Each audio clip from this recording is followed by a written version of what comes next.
Hello friends, welcome back to your own channel beginners point. और मैं हूँ श्रुति आपके साथ और हम देख रहे हैं क्लास 10 पॉलिटी का चैप्टर 4। इसका नाम है जेंडर, रिलीजन एंड कास्ट। तो आइए दोस्तों शुरू करते हैं। जेंडर, रिलीजन एंड कास्ट में एग्जैक्टली हमें क्या देखना है चैप्टर में वो हम देखेंगे। Gender and politics. Let us begin with gender division. शुरू करते हैं जेंडर डिवीजन के साथ। जेंडर, मेल या फीमेल जो भी जेंडर है, this is a form of hierarchical social division seen everywhere. ये एक तरह से ऐसा फॉर्म है हायरार्चिकल सोशल डिवीजन का जो हर जगह देखने मिलता है, but is rarely recognise in a study of politics. लेकिन पॉलिटिक्स की स्टडी में ये बहुत ही कम रिकॉग्नाइज किया जाता है। The gender division tends to be understood as natural and unchangeable. और जो जेंडर डिवीजन है उसे अंडरस्टूड किया जाता है, जाना जाता है नेचुरल और अनचेंजेबल के हिसाब से। However, it is not based on biology but on social expectation and stereotypes. ये बायोलॉजी के ऊपर बेस्ड नहीं है, पर ये सोशल एक्सपेक्टेशंस और स्टेरियोटाइप्स के ऊपर डिपेंड है। सेक्शुअल डिवीजन ऑफ लेबर, अगर हम बात करें, यहाँ पर जो मीनिंग दिया हुआ है वो हम पहले देख लेते हैं। System in which all work inside the home is either done by women of the family or organized them through the domestic helpers. देखो, जो भी सेक्शुअल डिवीजन लेबर का किस तरह से हुआ है कि घर के जितने सारे काम हैं, घर के अंदर जो काम होते हैं वो सारे काम वुमेन्स करेंगी या फिर कोई डोमेस्टिक हेल्पर लगाया जाएगा वो करेंगे, बट मैन वो काम नहीं करते। पब्लिक और प्राइवेट डिवीजन की बात करते हैं। Boys and girls are brought up to believe that the main responsibility of women is housework and bringing up children. Boys और गर्ल्स जब बड़े होते हैं तो वो यही सोच के उन्हें यही बताया जाता है कि जो मेन रिस्पॉन्सिबिलिटी है वुमेन की वो घर का काम करना है और बच्चों को बड़ा करना है, बच्चों का ख्याल रखना है।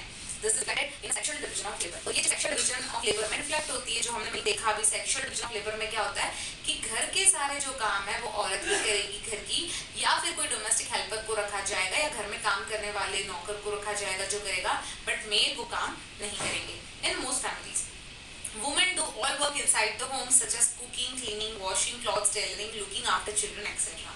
जो कि हम सब जानते हैं कि वुमेन्स जो है मोस्ट ऑफ द फैमिली में वुमेन्स घर के अंदर का काम करती हैं, जैसे कुकिंग है, क्लीनिंग है, क्लॉथ्स वॉशिंग है, टेलरिंग है और बच्चों का ख्याल रखना भी। And man do all the work outside the home. और आदमी जो होते हैं या मैन जो होते हैं वो घर के बाहर के सारे काम करते हैं। It is not that man can not do house work. इसका मतलब ये नहीं है कि आदमी घर का काम नहीं कर सकते। They simply think that it is for women to attend to these things. लेकिन वो लोग ये सोचते हैं कि ये काम सिर्फ औरतों का है, इसलिए वो नहीं करते।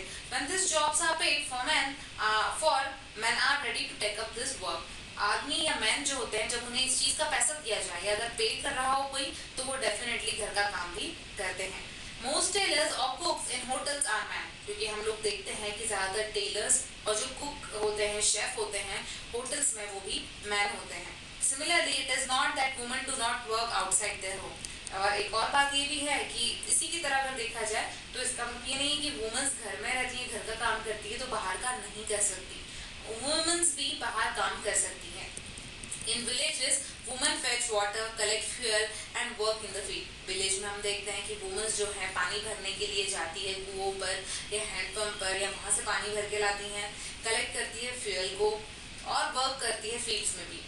इन अर्बन एरियाज और वहीं बड़े शहरों में अर्बन एरियाज की बात करें तो जो पुअर वुमेन्स होती हैं, गरीब औरतें होती हैं, वो डोमेस्टिक हेल्पर का काम करती है मिडिल क्लास होम्स में। जो मिडिल क्लास घर होते हैं वहाँ पर जाकर घर का काम करना, या नौकर जो होते हैं घर में किसी के, तो वो काम डोमेस्टिक हेल्पर मतलब घर में कुकिंग का काम किसी और के घर में, या बर्तन साफ करने का काम या घर साफ करने का काम करती हैं। While middle class women work in office, और वहीं जो मिडिल क्लास औरतें होती हैं अर्बन एरियाज में या अर्बन एरियाज में देखें, अगर बड़े शहरों में देखें तो वुमेन्स जो है ऑफिस में काम करती हैं। In fact, the majority of women do same sort of paid work in addition to domestic labor. और इनफैक्ट ये भी कह सकते हैं कि मेजॉरिटी ऑफ वुमेन्स या ज़्यादातर वुमेन्स जो हैं वो इसी तरह का पेड वर्क करती है डोमेस्टिक लेबर के रूप में, but their work is not valued and does not gate recognition. लेकिन उनका ये काम करना ना तो वैल्यू उसको दी जाती है कि वो काम कर रही है, और ना लोग उस पर ध्यान देते हैं कि यार औरत काम कर रही है।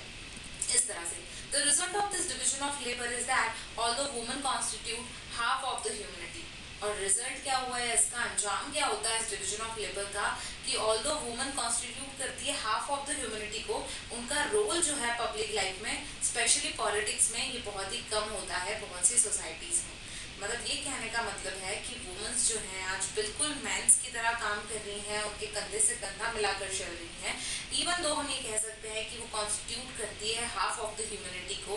उनका रोल जो है पब्लिक लाइफ में ये बहुत इंपॉर्टेंट होता है, स्पेशली पॉलिटिक्स में उन्हें बहुत ही मिनिमल कह सकते हैं सपोर्ट मिलता है। बहुत सारी सोसाइटीज़ में उनका वो सम्मान या उनकी वो पोजीशन नहीं होती। Earlier, only men were allowed to participate in public affairs. पहले के समय में सिर्फ जो आदमी होते थे या मेंस जो होते थे उन्हें ही अलाउ होता था या परमिशन होती थी कि वो पार्टिसिपेट करें पब्लिक अफेयर्स में। जैसे वोट है, कॉन्टेस्ट है पब्लिक ऑफिसेस में, सिर्फ मेंस ही जा सकते थे। Gradually the gender issue was raised in politics, और फिर धीरे धीरे ये जेंडर का इशू जो है ये बढ़ने लगा पॉलिटिक्स में। Women's in different parts of the world organise and agitated for equal rights.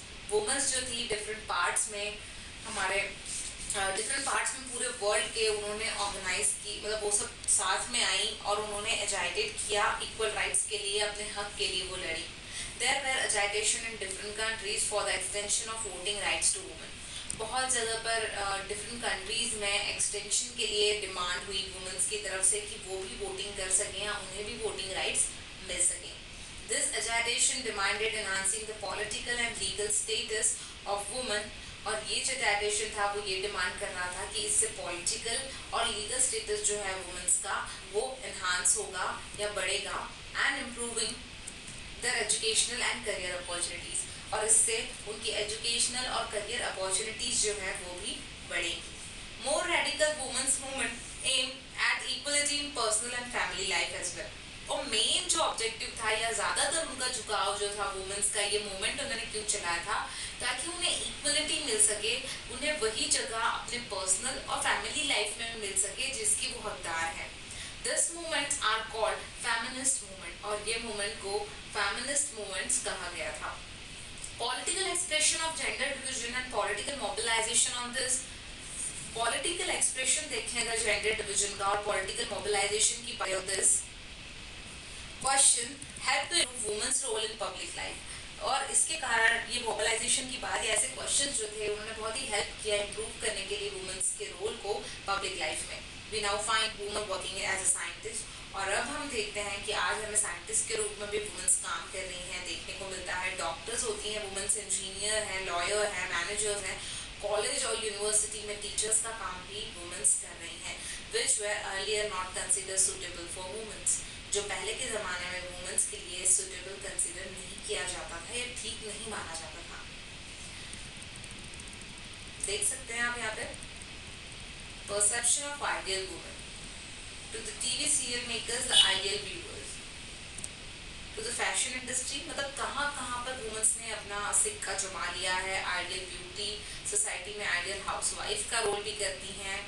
Prospective and laws की बात करें तो आइडियल ब्राइड का काम करती हैं, और एम्प्लॉयर और मेल एम्प्लॉयज की बात अगर करें तो आइडियल एम्प्लॉय का भी अवार्ड वो जीत सकती हैं। Which one of this is you?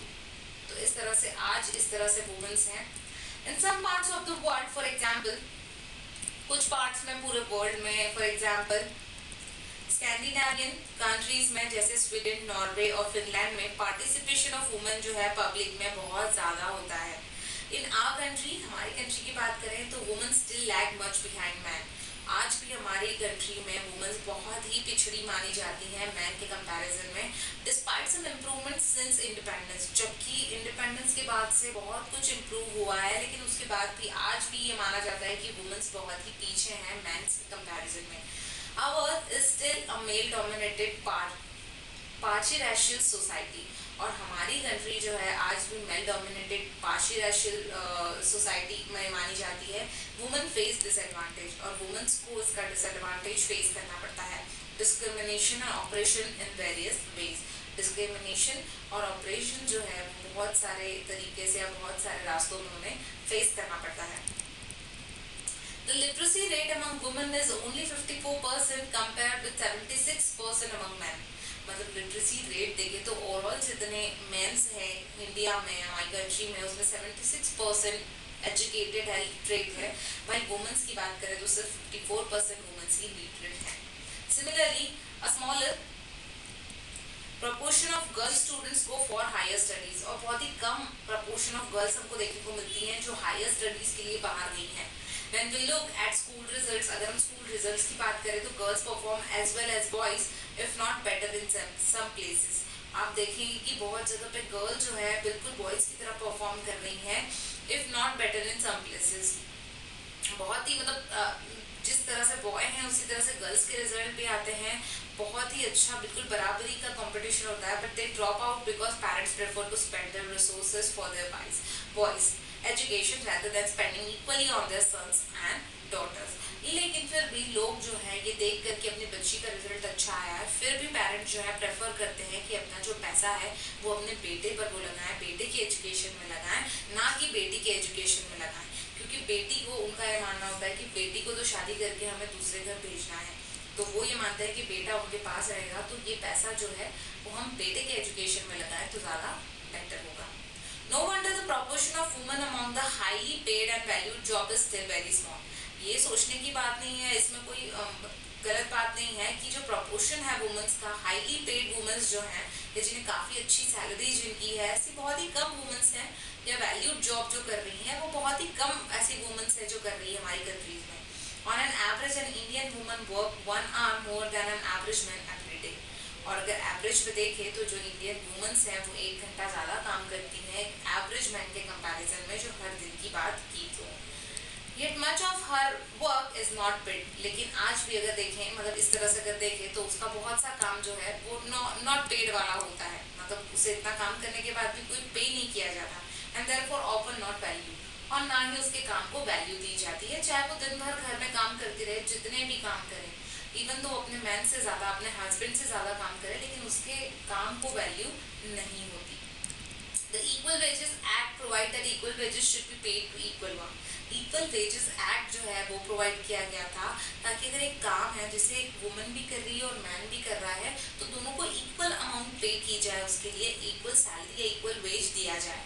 However, in almost all areas of work from sports to cinema, लेकिन अगर हम बात करें ऑलमोस्ट हर एरिया में वर्क के, जहाँ पर स्पोर्ट्स से लेकर सिनेमा की बात करें, फैक्ट्रीज या फील्ड की बात करें, वुमेन्स को लेस पैसा दिया जाता है, कम पैसा दिया जाता है मैन के कंपैरिजन में। Even then both do exactly the same work. इसके बावजूद कि दोनों सेम वर्क कर रहे हैं, एक जैसा वर्क कर रहे हैं, फिर भी वुमेन्स को जो है उतना ही काम करने का, वही काम करने का कम पैसा मिलता है मैन के कंपैरिजन में।